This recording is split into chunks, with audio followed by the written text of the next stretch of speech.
If you as a company see that new space to be created, that's going to inform the product that you're going to build, right? The kind of company you're creating, who you're going to hire, the culture you're going to create, all of those things are part and parcel of how you're going to win this new category. And the marketing and the branding and all of that are also other pieces, but if all of those things aren't working together, it will fail.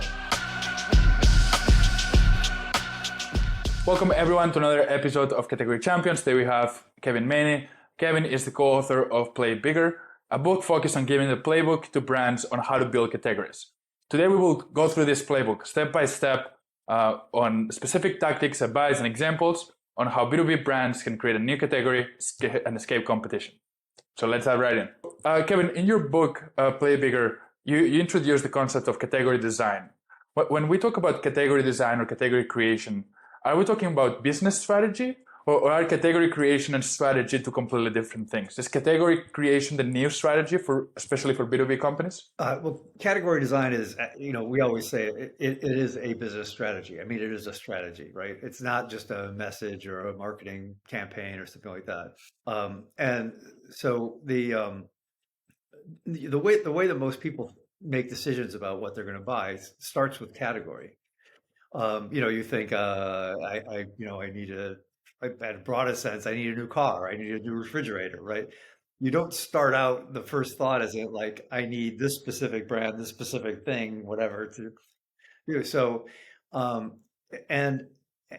categories are a place in people's minds that hold those particular things. So new categories are a space in people's minds that doesn't exist yet.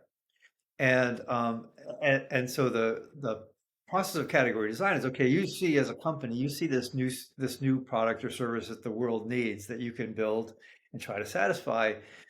But if that space in people's minds doesn't exist, you have to create it.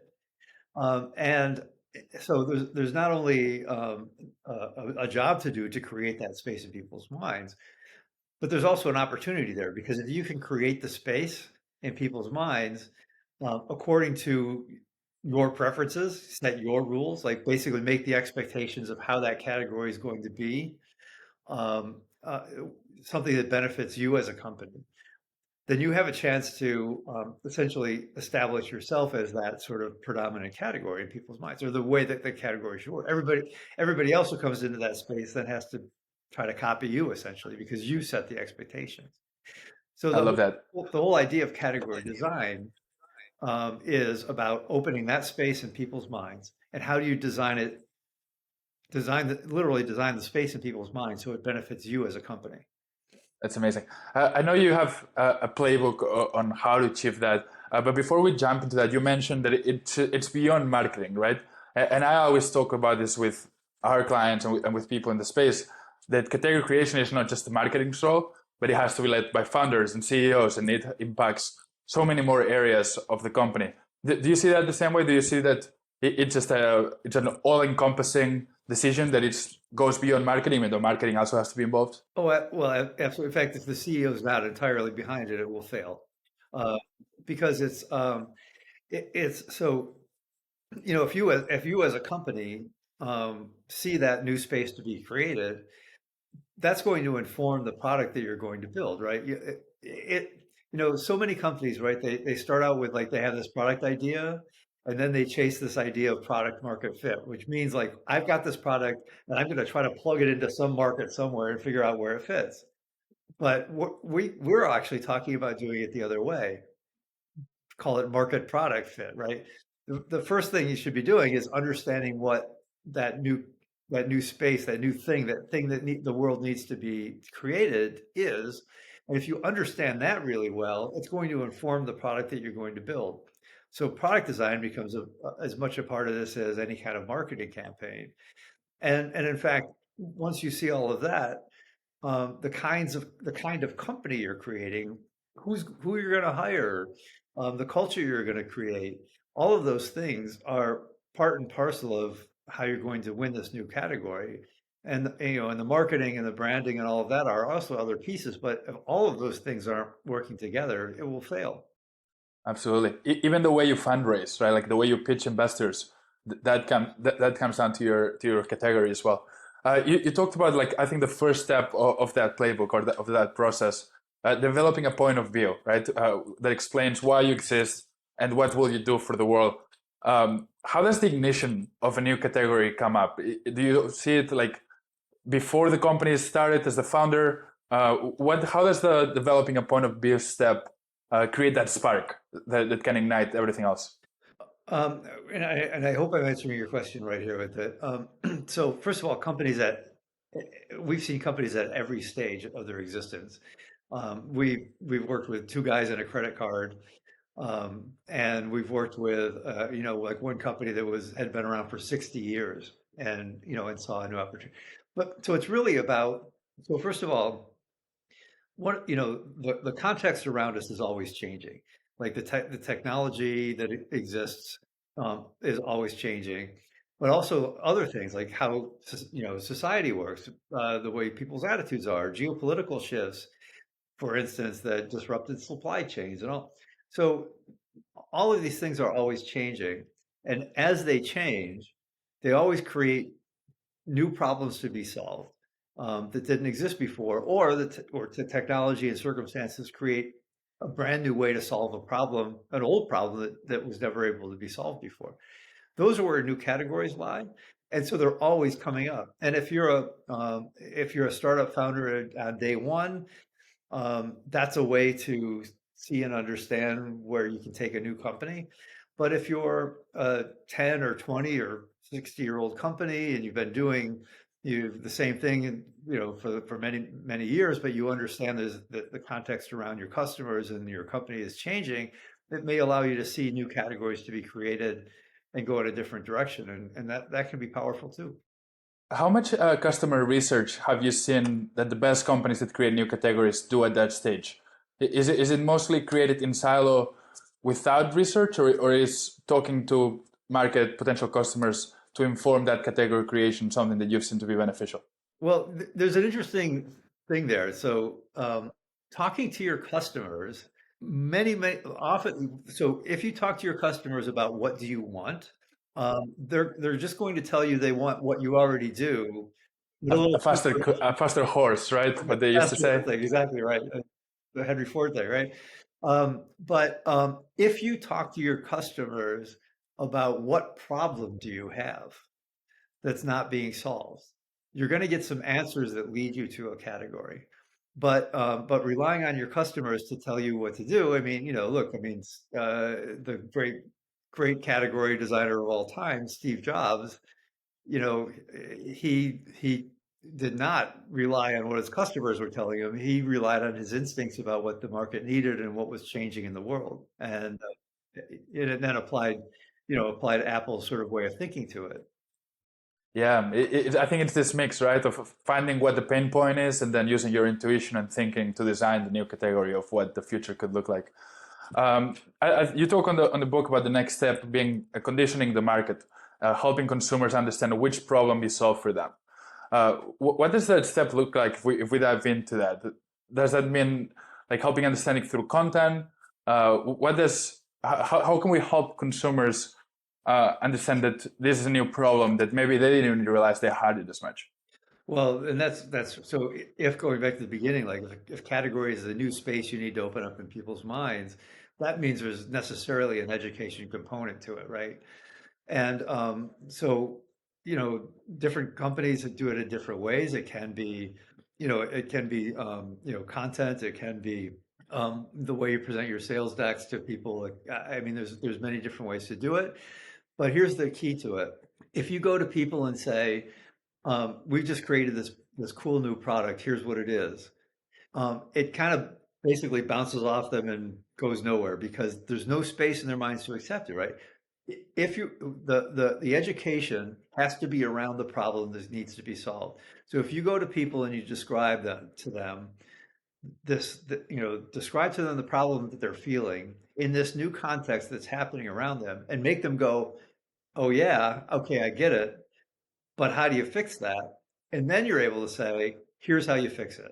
Here's now you can say, here's what our product does." And there's a way for them to accept that. So the education has to be around the problem, not around the solution. I love it. Is there any framework to unlock that oh yeah moment? Is obviously focusing about what the problem is, but what are some of the best ways that you've seen that people can unlock that? Because it's I think it's as much storytelling as psychology. It's a beautiful mix of things. Uh, but how do we get to all right? This is something that I didn't even realize I had a problem with. Well, look, narratives are a very powerful thing, right? So being able to tell it as a story. When when we create a what we call a point of view or POV for a company around a category, we always go in and say, like, look, you know what? It's basically the plot of every superhero movie you've ever seen.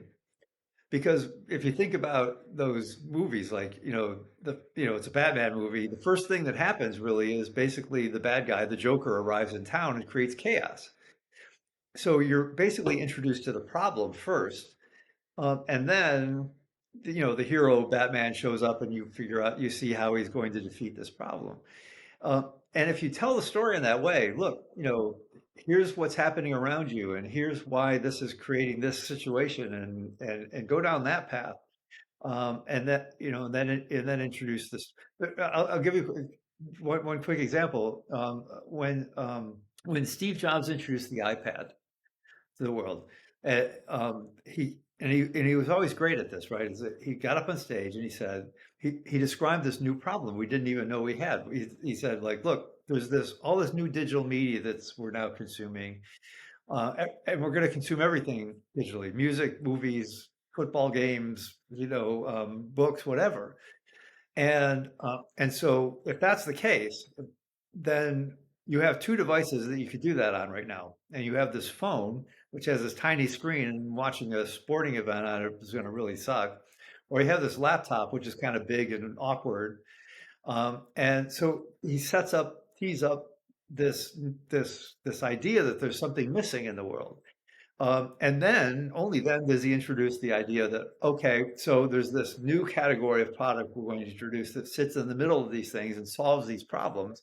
And ours is called the iPad. And then he tells you the features of this thing. That's the way to do it. Is it at this stage where you introduce the languaging to the new category that you're creating? And how do you find the languaging as well? Because when I talk to people, they're like trying to find these two magic words that will be in the new category. How do you know, or where do you find these words? How do you know they're the right ones? And I know it's a very complex answer that could take us forever. But how do you unlock the languaging for the new category? Well, for one thing, and the reality is that finding right words is more art than science. And at that point, depending on what kind of people are in your company, bringing somebody in who's very good with words and metaphors and things like that can actually be a big help. But importantly, the category name itself should not be too clever or something that sounds like a brand, because you want the category name to be something like microwave oven, something that is very open and generic and easy to understand. And then your brand on top of that can be the clever wordplay, or the something that invokes some kind of an image. And that's an important thing. In fact, if you're a company, you go out there and create a category, the last thing you ever want to do is trademark it, because what you want is others to pick up on it and be using it too and validate that category. Uh, as a follow-up question before we kind of recircle back on the playbook, how defensible is a category, right? Because we just said, right, we want people to use our category name. How defensible are we as category? I think you guys call it category kings, to stay as category kings if everybody now uses the category. How does the rising tide raising all boats apply here? Well, this is why creating and winning and become what's economists call the dominant design of a category is so powerful, because people make decisions based on basically all these cognitive biases. They're not really making it on facts as much as we would like to think we do. So what you're doing when you're establishing that category and establishing the story and the rules is that you're embedding your company into people's cognitive biases of that's the thing, that's the version of this that everybody should use. And there's examples of that. One easy, quick and easy one is so White Claw was the brand that established the hard seltzer category. It was established by this tiny company in Vancouver, Canada. And and right out of the box, White Claw basically set the rules. Like the cans are these skinny cans, and there's an expectation of how these things should taste, and all of that stuff. So they established this, and now it's a decade afterwards, and huge brands like Anheuser-Busch and Coca-Cola and these others have gone into this particular market. And at this point, White Claw still has like 50% of the hard seltzer market. Not because they have necessarily can outmarket Anheuser-Busch or have maybe even have the best tasting seltzer, but they've established themselves in our biases as that's a brand go-to brand. So it actually makes it defensible if you're the one that can win that category. Absolutely. I call it like being the first educator, right? Like being the first hitter, I think gives you a lot of power. Something you talk about in the book is also designing the ecosystem. And this is not something that I have considered before, so I love to hear your thoughts on this. But it seems like you cannot build a category alone, right? Like you need supporters, you need partners, colleagues, evangelists. Who are the people that can like fit in on this ecosystem, and how do you bring them together versus just trying to build a category yourself? Well, yeah, I mean, of course, everybody has partners, suppliers, investors. I mean, they're all part of your ecosystem. They're all your stakeholders. And just having that powerful category story to tell that makes them it's very clear what the mission is, what their part of it is. That's actually is the kind of thing that motivates people and gets people excited. So yes, you want to understand what ecosystem you need around you to create that category and support that category, but then you use the category message to make them into believers and evangelists for what you're doing, which just multiplies the power of your category creation effort. Absolutely. You also talk about firing up a lightning strike, right? Like doing something to shock the market. What does that look like? What can a B2B brand, when they hear firing up a lightning strike, we should shock the market, especially for brands who are a bit more conservative? What can they do to like get that firepower quickly to make an impact? Well, that completely depends on the size and resources of the company, right? Um, we work with some smaller companies that have to do kind of guerrilla tactics, right? They'll go into maybe identify a trade show where they can make an impact with a very small budget of maybe and maybe it's silly things like creating some kind of a uh, impromptu dance scene in the middle of a trade. I mean, who knows, right? You can come up with these odd little things that don't cost a lot of money. But the whole idea of a lightning strike is it's basically to to convince companies not to just sort of like put things out in little press releases and not that to spread it around and not make much of an impact, but to concentrate your resources on a particular date or a small window and do everything you can to get the category message out there in that particular window, because that not only thinking of it that way not only creates an impact, but it also inside of your company it mobilizes everybody to sort of around one particular moment at one particular deadline on that category message. And that's valuable to the inside of the company as well as it is to the message outside. Absolutely. I think it gives some urgency, right? It's the D-Day that we need to like, yeah, I love that. And then as a final step, you talk about establishing yourself and expanding the category. Tell me more about this, right? Because do you see as category something that you created once and it's done? Or how do we continue to evolve, grow, expand the same category or evolving that category? Well, again, if the context is always changing, then that suggests that the idea of just establishing a category and sitting on it is probably not the right, the right thing to do. So establishing it, but then understanding how you build on it so the category continues to expand, is the way to go to bigger and better things. And you see this all the time, right? I mean, like the most classic of all examples probably is Jeff Bezos with Amazon.com. And in 1994, when he founded it, there was no way that the broad general public was going to buy into the idea of like, we're going to have a store for like everything. But they could buy into the idea that okay, I'm going to buy books online. This is a pretty safe thing. I don't have to try it on. I don't have to like, I know what I'm buying. And in fact, it's a good thing because for the most part, or for a lot of times, bookstores are fairly small.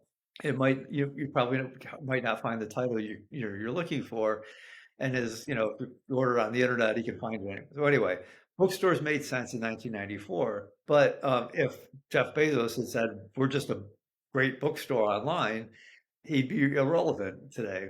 But he understood that as public perceptions expanded, as the capabilities of the internet expanded, that he could constantly expand that category into media and into other goods, and eventually goes in these other directions like AWS and Kindle and stuff like that. But he was constantly expanding the category or the categories inside of Amazon as time went on, and that's a smart strategy. I love that. Kevin, last question before we let you go.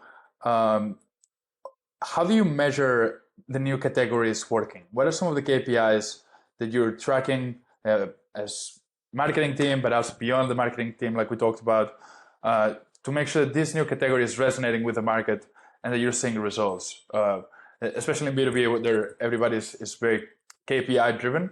How do you prove to leadership that this category is driving business impact? Yeah, well, of course, that's going to depend so much on where the company is at that particular stage. And so, for one thing, if you establish a category, and one of the signs that you've established a category that actually like should exist in the world and is actually going to matter, is that you see others coming into the category, others saying that we do that too. And if you don't see that, you've probably established a category that doesn't really matter very much. Because if it did matter, others would see it and say, like, we're doing that. That's one thing. But also, we've had very early stage companies that go through this. One of their first KPIs is basically investor reaction. And whether or not they're getting yeses from VCs, or at least being able to make their pitch and get it known within a shorter period of time, right? Like those kinds of things can matter. But down the road, I mean, for a larger established company, it might literally just be measuring sales, is revenue, more revenue coming in because of this. But so there's no real one answer. It really depends on the stage of the company and what's going on around it right then. Agreed. I think for us, we've seen more qualitative early on and then more quantitative in the mid to long term. I think that's also a good way to say it. Kevin, thank you so much for being here. I think we covered a lot of things today. I'd love to put the link to your book and to your site and everywhere else for people that want to know more about you. But again, Kevin, thank you so much for coming in and sharing so much with us. Great, Marty. Thanks for having me.